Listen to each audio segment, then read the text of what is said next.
guys, welcome back to my channel and welcome if you're new. My name is Erin and I have two sons. One is 3 and his name is Craig, and the other is gonna be 10 months old in like 4 days and his name is Colton. And today I'm gonna be sharing a little bit of information with you guys about my 3-year-old who you guys may or may not know has been in preschool since September, and he's doing awesome. But we've kind of discovered a little bit of some problems with his hearing. Since being in school, he's had a lot more people able to observe him. I've previously had him evaluated by early intervention. I've actually had him evaluated 3 times for a speech delay. Once when he was 18 months, which they declined him because I'm assuming because he was too young. But I kind of noticed that he was having a little bit of a delay around that time. And again, when he was 24 months, and they did accept him into the program, but I had an issue with the coordinator and was never set up appointments for therapy for him because they send speech therapists to your home up until your child is 3 years old. I don't know if it's different with any type of like cognitive delays. I'm sure it is. But after 3, your kid has to be in a public school to receive. I wasn't able to put him in public school in New York, so when we moved to Jersey, he was literally about to turn 3, and I immediately called the early intervention program here, and they were able to help him get into a preschool that offered speech therapy, which is the preschool he's in now, and it's a special education preschool. He's in a general education class, but he does receive speech therapy 3 times a week. He gets 2 private speech therapy sessions, and then he gets 1 group session a week. And since he's been in school, his speech has been definitely way better. Definitely has been, especially this past week or 2, he's been exploring new sounds and new words, and he's definitely more confident when he speaks. He's just kind of been phenomenal these past 2 weeks, and we are really elated to hear stuff like that. But this past month, he was actually diagnosed with hearing loss.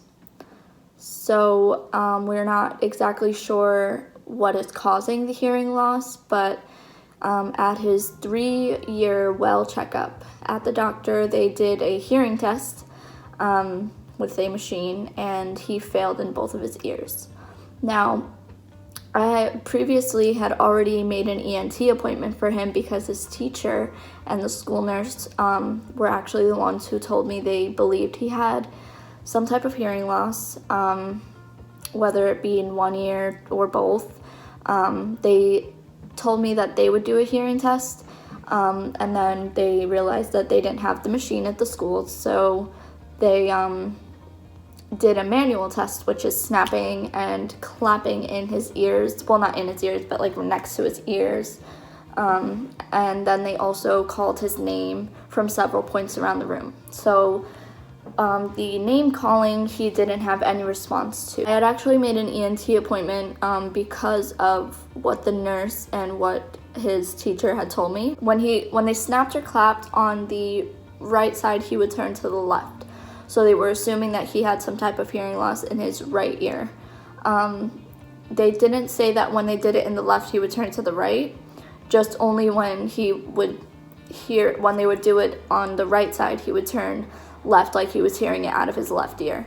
So that's how they discovered it, and also because of how many times they had called his name, and they were also both observing him for a couple of days before that. So I had made an ENT appointment. Now, if you don't know what an ENT is, it's an ear, nose, and throat doctor or specialist. They are going to hopefully be able to tell me what is causing his hearing loss, whether it be fluid in his ears, something, I don't really know, because I haven't really done much research because I don't want to scare myself. It could be fluid in the ears. It could be ear infections that have gone unnoticed. This could be a possibility. He's never had an ear infection that I've known of, and he's been sick quite a lot. So the doctors have never told me that he's had an ear infection, and it could be possible that they've gone unnoticed because since he has a speech delay, he couldn't really tell me, specifically what was wrong. So it is possible, but I kind of doubt it. Ear infections are really painful, but you never know. I mean, it happens. I've heard from several people that I've been speaking to about it that have told me that that's been the case with their kids. So I'm hoping that it's either one of those, because usually there's something that they're able to do, and I'm really just kind of praying that it's not something that is going to deteriorate his hearing over time. That's just my biggest fear, and I know that it's better than there's always something worse that can be happening. So him being fully deaf is not the worst thing in the world, but for me as a parent right now, who for the past 3 years has thought that my child's hearing was perfectly fine, it's kind of like the end of the world, and it's kind of felt like the end of the world since we kind of discovered this. And he did have a hearing test at his doctor. I don't know if I said that already, but as soon as they did the hearing test and he failed in both of his ears, it kind of was just like, wow. At first it was kind of like relief, because we've been trying to figure out for so long why he's had this speech problem. I've worked with him at home for so long, like literally tried everything and anything to get him to get his pronunciations right. And don't get me wrong, he does say a lot of words correctly, but there are certain things that he just cannot get out. And he's always gotten frustrated with it, but lately he's been more confident, and that really gives me a positive outlook on this whole situation, because if he's already doing better with his speech before he even gets treatment for whatever is causing his hearing loss, then me and his teacher are just like, imagine what is going to happen after he starts being able to hear, if he can, which is my biggest concern right now. And that's kind of what we've been dealing with since after Thanksgiving break. I'm pretty sure they discovered it before that, and then he had Christmas break. Yes, so he had Christmas break, and then that's when I brought him to the doctor. I think the day after Christmas Day, I brought him to the doctor for his flu shot, and then that's when we discovered it.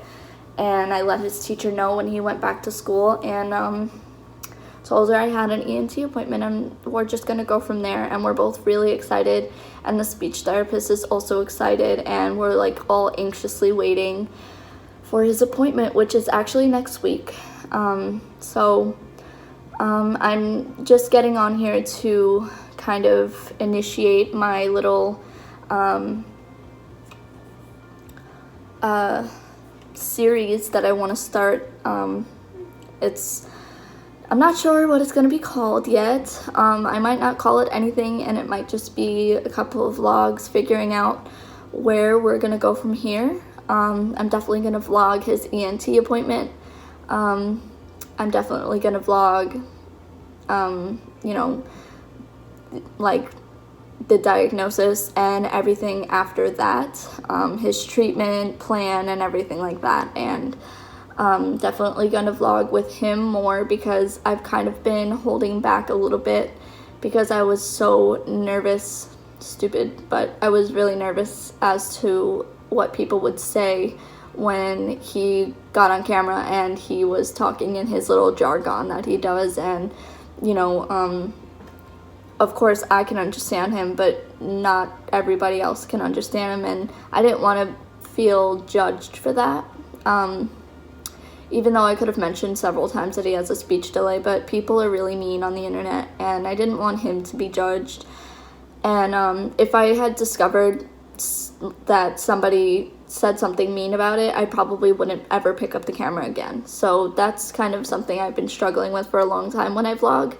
And I want to put him in my vlogs because that's the whole point of this, is to watch him grow up and to watch him, you know, progress and learn and discover. So that's what I'm gonna do. So if you guys want to follow along his journey to hearing and his speech, and you know, to watch him progress, then click that subscribe button and put your notification bells on, because starting next week we're gonna be, you know, kind of in this journey to finding his voice and finding his ears.